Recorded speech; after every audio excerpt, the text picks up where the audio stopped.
왜 쓰셨어요? 그러니까 제가 주변에서 만두 싫어하는 사람 본 적이 없어요. 저도 마찬가지고요. 그래서 이제 호기심으로 이 주제가 좋다 시작했는데 하다 보니까 어마어마한 금맥이 있는 거예요. 그 안에 어떤 게 있냐, 동부가 음식사의 결정체가 다 들어있어요. 예를 들면 밀가루는 근동에서 나왔는데 근동과 유럽은 밀가루를 가지고 원형으로 해가지고 구워 먹습니다. 하지만 동북아에서는 이거를 밀가루를 길게 볶거나 해가지고 쪄서 먹는 거죠. 왜 그럴까 생각해 봤더니 이게 동북아에는 그 전부터 쌀과 조수수라는 음식 문화가 있었어요. 그것들은 주로 쪄서 먹거나 삶아 먹었죠. 그 문화와 밀의 결합이 된 상태에서 만두는 그 안에 뭔가 넣는 음식. 그러니까 동북아에 쪄서 먹고 삶아 먹는 음식 전통에다가 뭔가 어떤 속의 것들을 넣어서 먹는 음식이 결합되면서 정말 동북아 유일의 고유의 특징이 나오는 음식이 탄생한 것이죠. 그래서 그것이 너무 매력적이었기 때문에 저는 이제 일단 음식이 매력적이었던 게 하나 있고 가보니까 동북아의 음식 문화를 다 설명하는 그런 구조가 이렇게 너무 좋았고요. 세 번째는 제가 싫어하는 음식을 쓰면 제가 많이 먹어야 되기 때문에 제가 좋아하는 음식을 쓰게 된 것 같습니다. 예.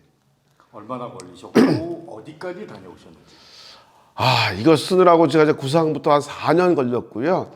처음에는 제가 책을 한 1년에 2권 내는 사람이거든요. 그래서 1년에 뭐 한 1년 정도 열심히 하면 되겠다 싶었는데 자료서를 하다 보니까 점점 가는 거예요, 시간이.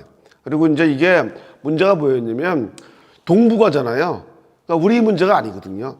중국이 근간이 되고 중국에서 나온 만두가 한국과 일본어로 전파되는 과정이 있기 때문에 일본어, 중국어, 한국어, 그 다음에 영어 이런 것들을 복합적으로 해야 되기 때문에 그때부터 시간이 계속 걸리더라고요. 걸려서 이게 4년 정도 된 것 같고요.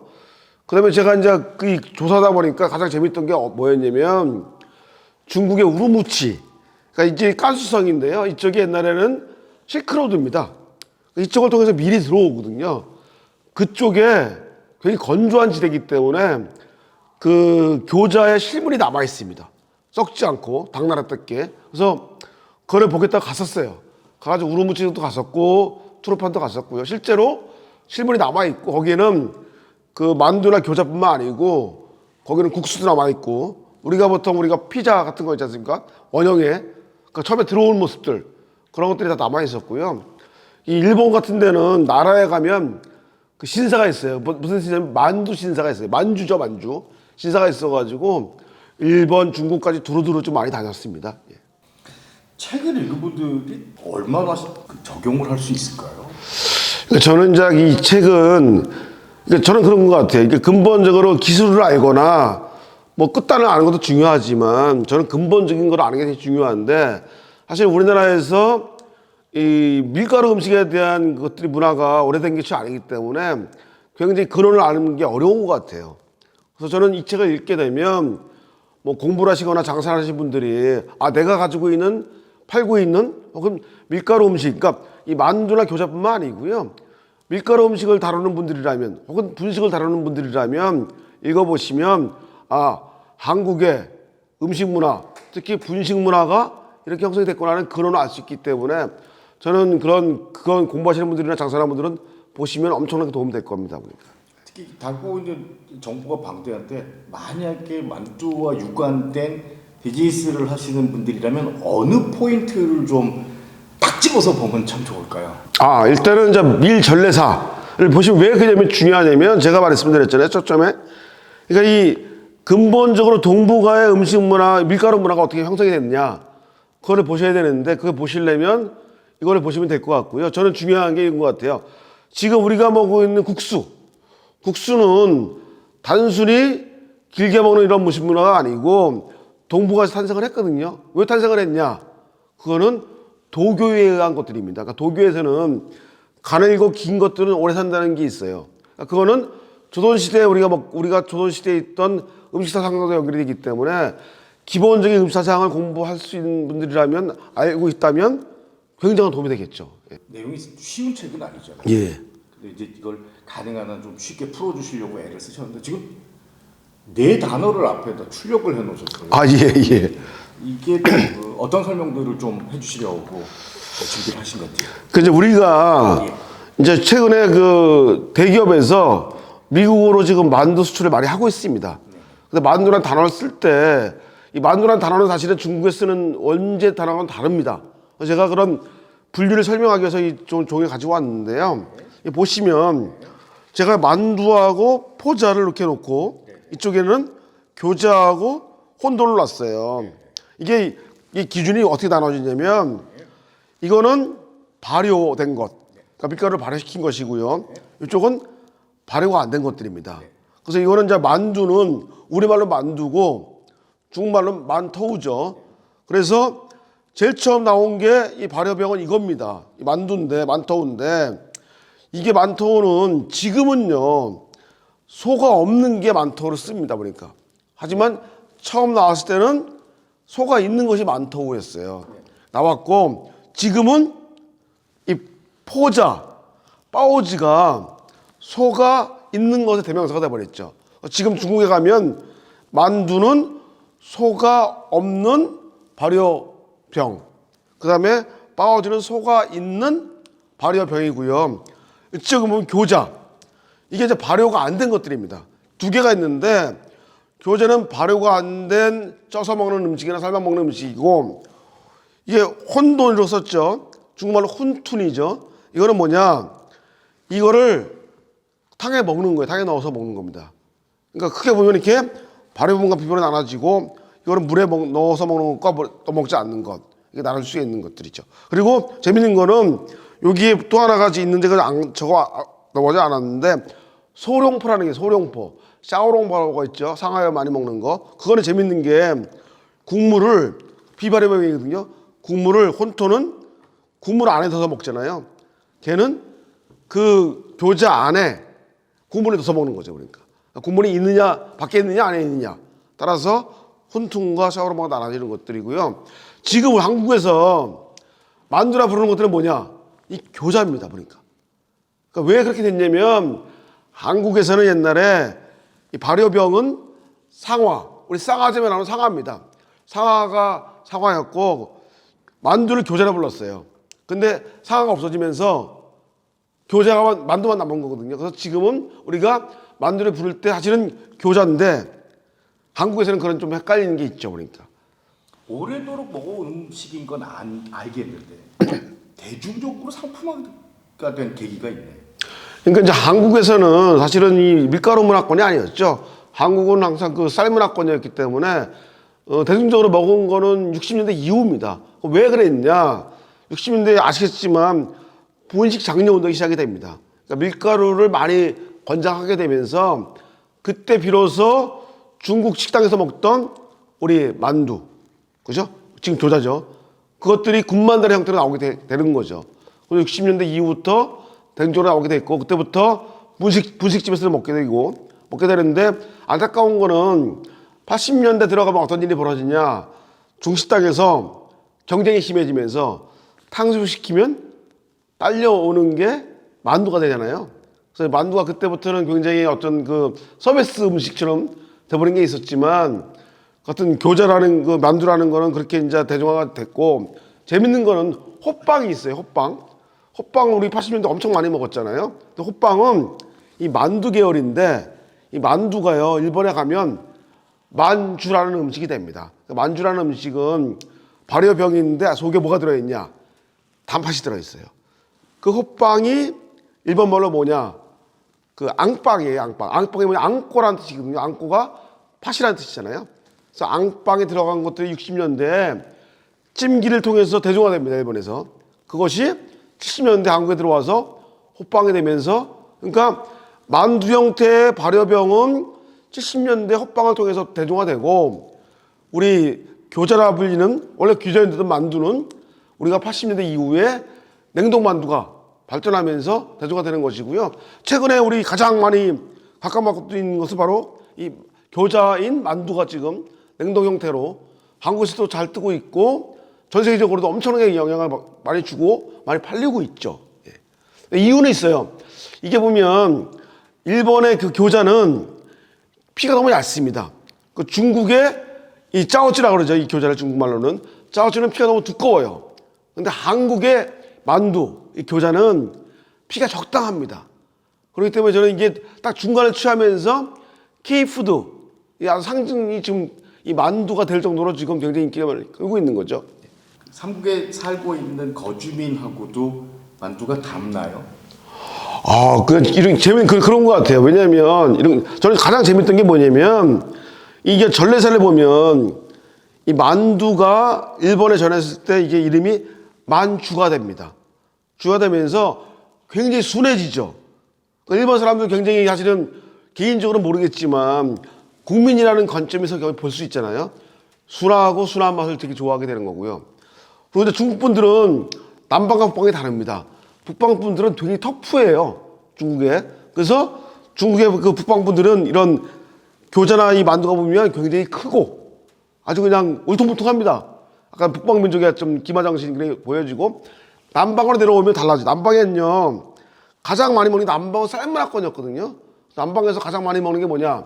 바로 이 훈툰이거든요. 훈툰인데 이 남방에 가면 소주, 항저우 이런 데 가면 거기 부자들이 많아요. 그래서 분들이 이 혼돈을 어떻게 먹냐? 샤오혼툰이라 그래가지고 굉장히 조그맣게 먹어요. 얇게, 섬세하게. 그래서 우리가 그 뭐 혼툰 먹을 때 보면 이렇게 날개가 팔랑팔리는 것들이 있을 거예요. 굉장히 고급스럽죠. 그렇게 그런 귀족적인 고급스러운 음식을 중국 사람들 많이 먹게 되고 북방은 거치게 먹게 되고 한국은 사실은 이 만두 문화가 존재하지 않았어요. 거의 없었기 때문에 그 별로 이제 그런 문화가 없었는데 재밌는 거는 그럼 한국에서 만두나 교자는 어떻게 변형이 됐을까?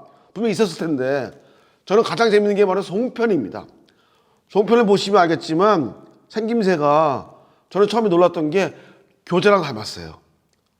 그래서 이게 뭘까 했더니 이게 공부해 봤더니 교자라는 음식이 한국에 들어왔는데 얘는 밀가루 음식이잖아요. 한국은 쌀문화권이잖아요. 우리 쌀로 떡을 해 먹잖아요. 그러다 보니까 우리가 밀가루는 없으니까 밀가루 대신에 쌀로 만든 송편이 한국 고유의 음식이 되면서 퍼지는 거고요. 재미있는 거 또 하나 말씀드리면 이 교자라는 단어가 중국말로는 자어찌입니다. 우리말로 교자인데 일본말로도 교자입니다. 그럼 거기 어디서 나왔을까 이 말이? 이게 보니까요. 제일 처음 일본의 교자란 말이 나온 게 어디냐? 만주의 1930년대입니다. 그 당시 만주는 32년대 만주국이 세워지거든요. 일본 사람들이 지배를 했죠. 근데 그 이전에 그 지역에 가장 많이 살던 사람이 누구냐? 바로 한국 사람들이었어요. 200만 명이 그때 조선 인구 2천만 명일 때 10분의 1이 거기 살았습니다. 왜? 만주 개간을 위해서 살았던 거예요. 그분들이 이 단어를 보고 교자라 불렀던 거죠. 그거를 일본 사람들이 쓴 거죠. 그러니까. 그래서 수없이 많은 학자들이 논쟁을 벌였지만 결론은 하나입니다. 교자라는 확실한 단어가 한국말이 있기 때문에 저는 다른 말은 의미가 없다. 그래서 이거는 우리말이고 그래서 지금 우리가 외국 나갈 때 대기업들도 보면 교자란 말을 잘 안 써요. 왜? 일본말인 줄 알고. 이거 한국말이기 때문에 자신감 가져도 좋을 것 같아요. 그러니까 이런 거죠. 일본의 교자는 뭐냐 그러면 일본의 교자는 자 형태는 모양은 중국의 자오찌를 가져왔고 굽는 방식 이 만드는 방식은 중국의 꼬티라는 게 있어요. 굽는 거 가져왔는데 우리 이름은 우리 만주 살던 한국 사람의 이름을 가져온 거죠. 그러니까 이게 우리 이름이기 때문에 한국 분들이 좀 자신 있게 이 이름을 사용했으면 좋겠습니다. 예. 교자라는 단어는 일본어가 아니니까 당당히 방송에서 써도 되는 거예요? 100% 되는 거죠. 그러니까 예. 이 한자는 이 한자를 놓고 한국 사람만 교자라고 있습니다. 일본 사람도 따라하는 거고요. 그러니까 예. 일본 사람도 원래대로는 교코라고 읽어야 되는데 그렇죠. 그래서 정말 재밌는 게 뭐냐면요. 이 교자가 좀 어려워요. 단어가. 그래서 교자가 보러 다니면 상어 껍질, 그 사메라 그래서 사메. 되게 비슷하게 생겨가지고 처음에 일본 사람들도 이거를 사메코라고 읽었습니다. 보니까. 인상 깊었던 만두 한 3가지 정도만 좀 추천을 좀 해주세요. 소개를 좀 해주세요. 예, 저는 이 만두탕의 천국인지 몰랐어요. 만두국이 우리나라 음식인 줄 알았어요. 갔더니 상하이 갔더니 새벽부터 새벽까지, 다음날 새벽까지 아침에는 아침용으로 먹고 아침밥으로 먹고 저녁에는 해장용으로 먹더라고 그러니까요. 근데 이 만둣국이 너무나 아름답고 예뻐요 그러니까. 그 다음에 저는 이제 이쪽 난징 쪽 가면 뭘 주냐면 만두를 주는데 제가 순간적으로 제가 까먹었어요. 중국의 만두가 속이 없는 걸 몰랐던 거죠. 갑자기 순간적으로 우리가 생각해가지고 시켰는데 정말 제가 얼굴만한 만두가 나오더라고 보니까요. 근데 속에 아무것도 없어요. 그걸 먹어야 되는데 그러니까 그게 가장 놀라웠었고요. 그러니까 그다음에 이제 우르무치 가면 그것이 이제 제일 처음 이제 밀가루 문화가 들어온 것 아닙니까? 만두의 실물이 남아 있는 곳인데 교자의 실물이 가면 거기는 곡곡이라 그래가지고 아주 환한, 아주 섬세한 그런 이 컨트롤을 빚어가지고 탕을 주거든요. 그러니까 이 그릇 하나에 탕 안에 이런 이 교자가 수백 개가 들어 있습니다. 역사를 쭉 훑으시면서 만두로 인해서 참 웃지 못할 일이 이런 에피소드 같은 게 있나요? 저는 제일 황당했던 건 저거죠. 고려 시대에 제일 처음 우리나라 역사에 등장하는 만두는 어떻게 시작하냐? 어떤 사람이 만두를 훔쳐 먹어요 주방에서. 그리고 바로 죽습니다. 왕이 노해가지고 왜? 그 당시 만두라는 음식은 지금으로 말하면 반도체였어요. 왜냐면 밀을 가공하기 힘들었잖아요. 힘든 거에다가 그냥 발효시키는 것도 힘들었고 거기다 고기를 넣잖아요 보니까. 그러니까 그 당시에는 보면 최첨단 기술에 가장 비슷한 게 다 들어가 있는 것들이에요 보니까. 그거를 훔쳐 먹었으니 왕이 화가 났던 거 보니까. 그래서 참 죽인 것까지는 좀 심했지만 하여튼 그런 황당한 일이 있었죠 보니까. 그 다음에 이제 우리가 또 이게 재밌는 거는 일본에 가면 우리가 뭐 안꼼 찐빵 이런 얘기 하잖아요. 그럼 안꼬 그러면 이거는 만토인데 중국말로는 이거를 일본에서 만주라고 읽죠. 속은 안꼬라고 읽고 그게 일본 말이 아닙니다. 그것도 송나라 말이에요. 그러니까 송나라의 불교 문화가 중국에 전래될 때 같이 들어온 거거든요. 이게 보니까. 그래서 지금 만주와 안꼬는 송나라 영향이 남아있는 그대로 남아있는 거기 때문에 저는 그것도 되게 재미있었어요 보니까. 예. 보통 이렇게 무엇인가 싸먹는다는 거는 전쟁을 많이 했거나 침략을 많이 당했거나 피해를 많이 본 국가들이 주로 싸먹거든요. 예. 뭐 베트남도 그렇고 한국도 그렇고. 근데 이게 그러면은 지역에 따른 것들도 확실히 그런 영향을 좀 받나요? 민족성이라든지 그런 어떤 역사적인 피해 의식 때문에라도 음식이 좀 이렇게 쌓인다든지 감싼다든지. 중국에서는 이거를 감싸고 이런 것들에 속을 또 비치지 않는 게 중국의 민족성이에요. 그러니까 사람들이 직접적으로 얘기하는 거 되게 싫어했겠어요. 돌려서 얘기했기 때문에 음식 문화도 대인 거고. 사실은 이 만두라는 단어를 생각하면 몇 가지 연상되는 게 있죠. 예를 들면 제갈공명 만두 얘기가 나오잖아요. 그래서 이제 위수에서 나오는데 위수라는 곳이 가면요 괜히 거칠어요 물이. 그래서 못 건너는데 그래서 그때 사람 머리 갖다 바쳐라 나오는 얘기가 나오죠. 사실은 이제 그때 제갈공명이 사람 머리 대신에 이 만두를 바치잖아요. 근데 그게 저는 어떻게 읽혔냐면 그거는 자 야만인들은 사람의 머리를 잘라서 붙이지만 한족처럼 본명화된 인간들은 최첨단 기술로 만든 이 고급 음식을 신에게 바쳐서 우리는 무사히 건널 수 있다. 저는 한족의 민족 우월주의를 상징하는 그 에피소드가 아닌가 생각이 들고요. 우리 이 만두라는 단어 자체를 보시면 이 만자를 사람들이 오해하는데 이제 그 얘기가 나온 게 뭐냐면 이 만두를 보통 우리가 해석할 때 오랑캐 만두, 오랑캐 머리라는 얘기가 나오잖아요. 그건 아니고요. 이 어원적으로 따지면 이 만자는 숨길 만자예요. 그래서 우리가 보통 우리 벽돌로 있으면 벽돌 위에 분칠하잖아요. 숨기잖아요. 그러니까 그거랑 같은 단어입니다. 이게 보니까. 그리고 두는 뭐냐? 전미사예요, 그냥. 어간 전미사이기 때문에 그러니까 이 만자라는 자체는 원래 처음 나온 거는 무엇을 가린다, 감춘다.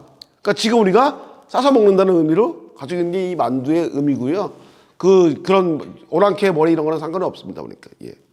그리고 이제 우리가 재밌는 게 한국 사람들 입장에서 보면 수교아라는 음식이 있어요. 한국 영향을 좀 말씀드리면 수교아라는 게 있는데 그게 뭘까 저도 궁금했거든요.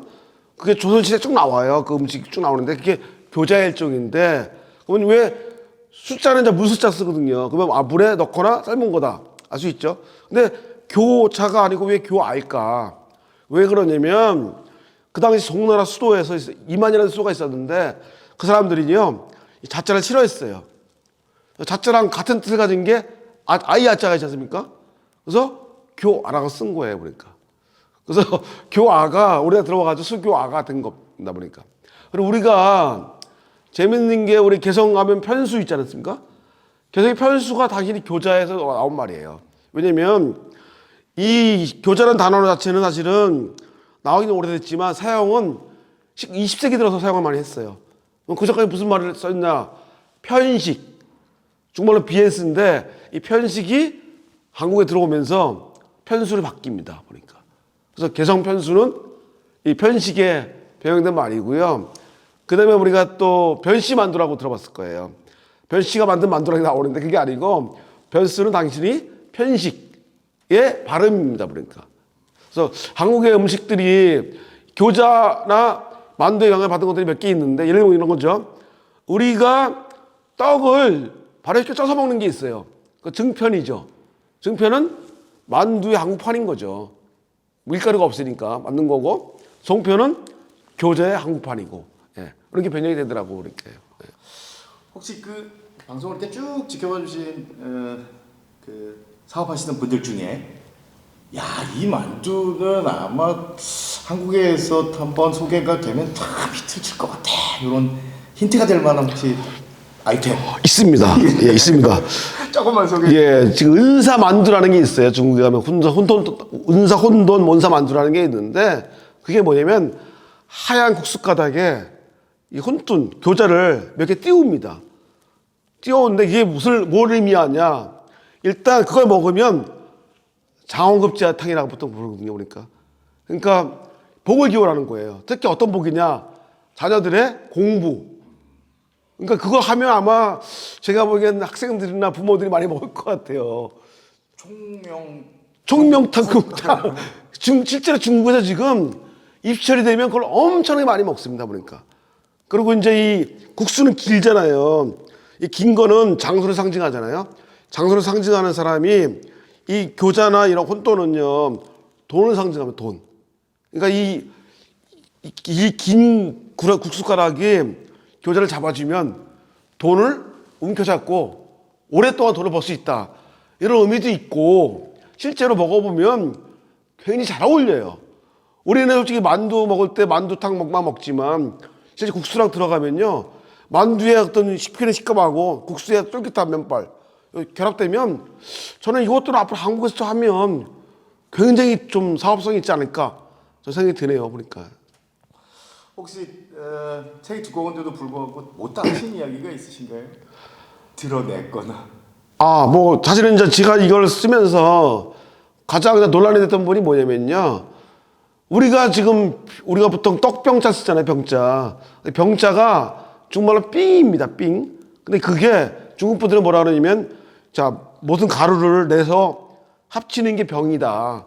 병자에 보면 음식 식자가 있고 합합병자가 같이 붙어 있어요. 그런데 그거는 중국 분들 얘기고 실제로는 그거는 삥은 근동에서 나온 빵류의 모든 총칭이에요. 보니까 피로 시작하거든요. 그러니까 그것이 근동에서 왔다는 증거이기도 하고 그래서 저는 사실은 쓸 때 가장 아쉬웠던 부분은 뭐였냐면 근동에서 중국 넘어올 때 싼 음식이 있었을 텐데 그거 제가 발견을 못했어요. 그래서 그게 굉장히 좀 아쉬움으로 남고요. 그다음에 이제 다행스러운 거는 중앙일간 이제 전문 기자 몇 분이 이거 읽어보고 하는 얘기는 뭐냐면 이렇게 평가하더라고요. 이 책은 마치 영국이나 미국에서 쓴 것 같다. 그리고 어렵지만 읽힌다. 저는 그걸 듣고 너무 감동받았어요. 제가 어렵게 써서 사는 이 책을 팔 생각이 없었거든요. 많이 팔리지 말고 그냥 전문가 몇 분이 인정해주면 좋겠다 생각이 들었는데 실제로 읽어본 분들이 어려운데 읽혀요. 그리고 어려우니까 그만큼 공부가 되잖아요. 그러니까 근원적인 거 봤기 때문에 저는 읽어보시면 장사를 하시는 분들 입장에서는 이거 읽으니까 아이디어가 나오네. 이런 게 근원이었네. 이런 건 시원이었네. 사실 근원과 시원과 원리 원칙을 알면 적용할 수가 있잖아요. 그러면 아마 이거 잘 읽어보면 제가 보기에는 아이템 10개 나온다고 제가 자신합니다.